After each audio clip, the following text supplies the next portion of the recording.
Welcome to Hidayah Reiki, www.hidayahreiki.com. And today we have these wonderful flowers.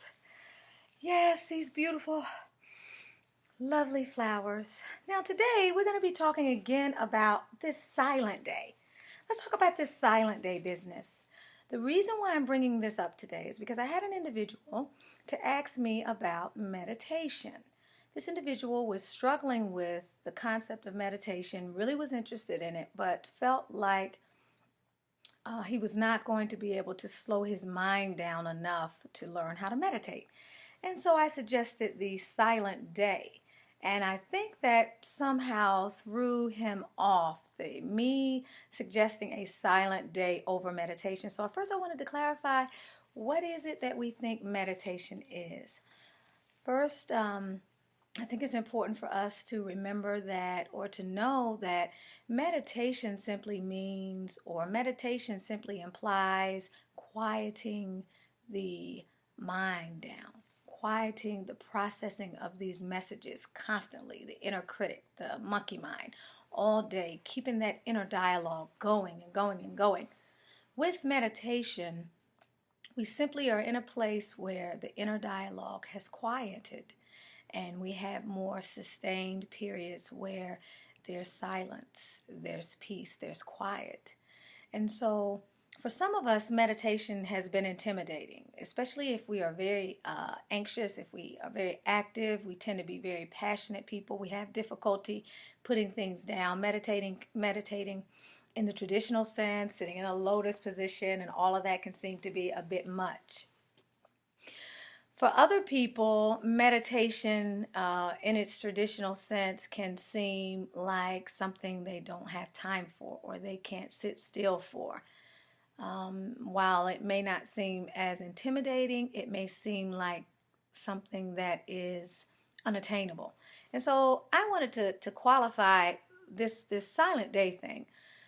What the silent day is aimed at is quieting the inner dialogue. As you go through the silent day, you become more and more aware of the inner quiet, the peace around you, the peace within you. And that in and of itself can take you to a place where you begin to realize, as you go throughout the day, you don't hear that inner critic. You don't have that inner thunderstorm that's just constantly going on and on and on. Did I wash the dishes? Who do I need to call? I gotta send the email. What are you doing? Who did she think she was talking about me yesterday? All of this crazy stuff. You don't have that anymore. So the quiet time, the silent day, simply means to pull inward, to stop the ruckus, to pull away from all of those things that demand and drain your attention throughout the day. People means family, friends, co-workers, your technology equipment, your cell phones, your iPad, your PCs, and so forth, cooking, chores, even journaling, anything that requires you to be online processing. As you know, this brain is sort of like a computer. It's constantly processing offline, constantly, surveying everything around it, processing things on a subconscious and conscious level. So what you're doing is you're helping to shut down some of the stimuli. You first wake up with the intention to have your quiet day. Well, before you even do that, you've got to know that it's a possibility. For some people, they feel like a day is too long. If that seems too long for you, do a half a day. Try 3 hours, but challenge yourself to do something that will take you out of your comfort zone. And remember, because I've heard before, I don't have time for the silent day. What do you have time for? If your personal transformation is important to you, then you need to invest what is required in order to personally transform. If you cannot invest in yourself, your peace of mind, your state of bliss, then what else is worth investing in? So I think it's important to consider your values before you just say, I don't have time. And keep in mind, even if you have a busy schedule, even if you have children, women and men, you can educate your children. You can train them for a few days, a little bit, off and on, 10 or 15 minutes each day. You can train them up until you actually decide to do the silent day. You can let them know what to expect, how you want them to cooperate. Mommy's going to be quiet for a long time, and you're really going to want to talk to mommy, but you're not going to be able to talk to mommy. Even though you might see me, you might want to sign me and do silent language. You really can't do that. Mommy needs to learn how to relax. Daddy needs to get a hold of himself. He almost had an accident last week, road rage, all of these things. So get your family's buy-in. Let them know what you're doing. You would be surprised that children are fascinated. They're fascinated by silent days, so don't count them out no matter their age. Otherwise, you'd be out for the day. I'm sure the wife will take the kids somewhere. You'll have some hours during the day by yourself, or the hubby may take the kids somewhere. You may have some quiet time, or go to the park, or rent a room at a hotel if that's the kind of scenario that works for you. So you wake up with the intent to have your silent day. Nothing's going to interrupt it. You go through the first few hours feeling restless, that inner critic, that brain that's processing, something like 400 billion bits of information every second. Is going crazy, and you don't know what to do, and you just need it to stop. You need your fix. You need your fix, whatever that might be. Maybe it's your phone.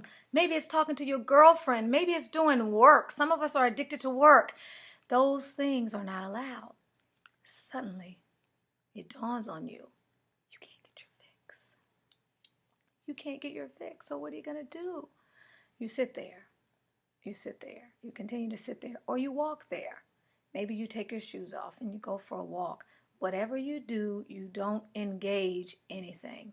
All right? Those first few hours will be the most difficult for those of us who are embarking upon this for the first time, or for those of us who are on a normal basis, very stimulated. Getting close to nature is one of the best ways to make this day of benefit to you.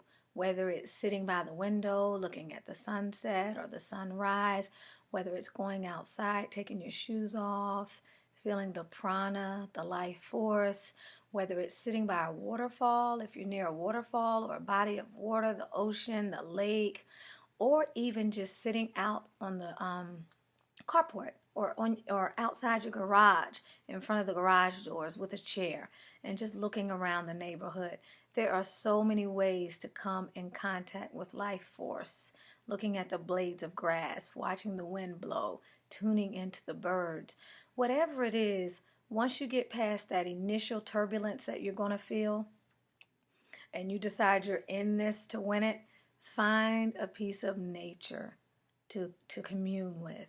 This will help you. It will calm you. It will set right your affairs. It will set straight your priorities. It will remind you of what it is you're trying to accomplish. So once you do that, you're going to begin to notice a certain serenity, a certain calmness. Something that you hadn't felt in a while is going to descend upon you. And suddenly it's going to dawn on you that that voice, you didn't hear it. It didn't say anything for maybe 1 second, 2 seconds, 3 seconds, 4 seconds. Some of you might even experience a situation where, especially if you're outside, you kind of feel like you're having a daydream, but you are awake. You're mindfully awake. You're not sleeping because you don't want to sleep. Sleeping during your quiet day defeats the purpose, because sleeping, you're totally unaware of anything in most cases, and sleeping is an escape for most people. It's an outlet. Other than the sleep that we must have as a necessity, sleeping is not something that you want to do on your silent day. So you begin to notice something else descending on you, and it comes very gradually. You'll be maybe thinking about something, because remember, you don't necessarily want to engage any particular thought.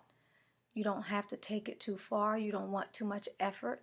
You don't want anything on your mind that's going to stress you out, or that is a reminder of your to-do list. You're adding more anxiety when you circulate those kind of thoughts.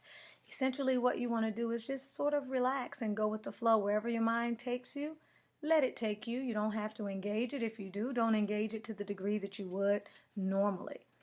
And you continue to do this throughout the day. You're going to realize that as time goes on, the heaviness of the peace is continuing to penetrate you. You are feeling more alive, yet calmer. You're feeling clarity at a level that you never have before. Suddenly, you feel energized, yet profoundly relaxed. You are in tune with all of the things that are going on around you in the universe. You can hear. You have a sudden appreciation for the dead silence, which might have driven you crazy earlier that day. Suddenly, you feel alive. You feel wonderful. This is what the silent day does for you. This is what you need. It can help jumpstart the process to meditation. It can help show you what you will get when you begin meditating on a regular basis. And it is a profound way to increase your vibration. As you come out of this silent day, maybe it's when the wife and the children get in from work, or maybe it's when the hubby comes in with the kids, or maybe it's when you retire to bed at night, you're going to feel some kind of way. You're going to be thinking to yourself, wow, suddenly your thoughts are not racing as much. All of those things you thought you had to do. Interestingly enough, they don't carry the same level of priority that they did earlier that morning or the day before. And then you say to yourself, okay, I've got to get back into the world. I've got to go back to work tomorrow, or the silent day is over. Ask yourself, what did I learn? What did I accomplish? Was it worth it?